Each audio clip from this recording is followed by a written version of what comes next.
Hi, this is Mary Ruddick, Director of Nutrition for CaptainSoup.com. Today we're going to talk about an interesting topic, and that is the difference between paleo and the ketogenic diet and the benefits and cons of each.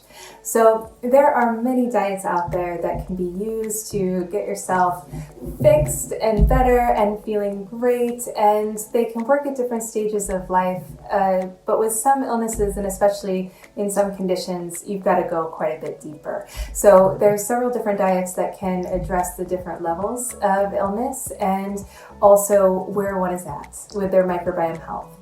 The paleo diet, let's start with that one. It's a good one because it gets you eating whole food, which is fantastic. So you're automatically going to be cleaning up your diet. And to be honest, almost any diet is a step up from the modern American SAD diet, industrial diet. So you're going to see a lot of improvement. You've got a lot of whole foods. And this diet really can be done in many different ways. There's the traditional paleo that's done with traditional fats and no beans, no rice, no potatoes, no grains, and then there's variants on that. Some people bring in potatoes, some people bring in rice. Some old books even use canola oil, which was definitely not a traditional fat, and I don't recommend it. But anyway, so paleo really doesn't go into your portion sizes or macros. It doesn't go into how much fat, how much protein, and how many carbs you're having in a day. So you could be a ketogenic paleo person, or you could be a very high carb paleo person. It doesn't really cross that boundary. It's just saying, hey, let's go back to eating real food. Lots of benefits to the paleo diet. Of course, that it's going to clean up your diet and your food's going to be more whole, and that's going to be beneficial to your body overall. But it sometimes does not go, in fact, it often doesn't go far enough. So if it goes far enough for you, stay there. That's great. For me, personally, didn't. I see it doesn't for a lot of people. Those that are sensitive to lectins, oxalates, or need more of like a ketogenic approach, a real microbiome shift.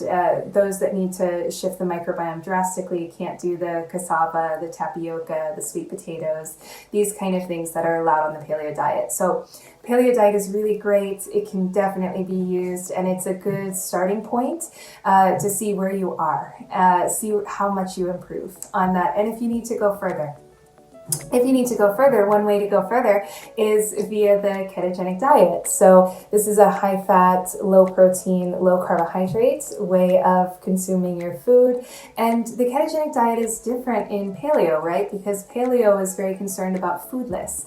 The ketogenic diet is not concerned about food lists, not the general one. Now, we at Captain Soup have a more strict food list and a traditional ancestral food list.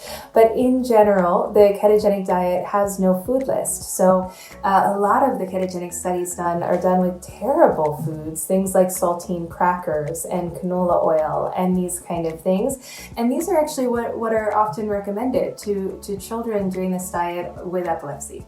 Obviously, we can do better than that, and we at Captain Soup do. We use the traditional fats and all the good traditional foods, the lamb, the hearty vegetables, and really to get all that nutrition in there. So I would say neither are just healthy off the bat. Both can be incredibly healthy.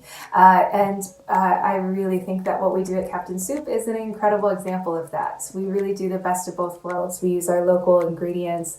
We use traditional foods that have been used for thousands of years, and we already have them in ketogenic ratios. So whether you are aiming to be in ketosis or not, you can still have them with your diet. All right, that is me. I'm signing off for CaptainSoup.com. If you have any questions about that, please ask. I love talking about the different diets. I teach a lot of different diets, and we incorporate a lot of them at Captain Soup. We've got an antihistamine soup, a low lectin, we've got ketogenic, we have paleo, we've got GAPS. So we have a lot of different soups that fit different dietary protocols, and we'll be coming out with more over the years. Thanks again.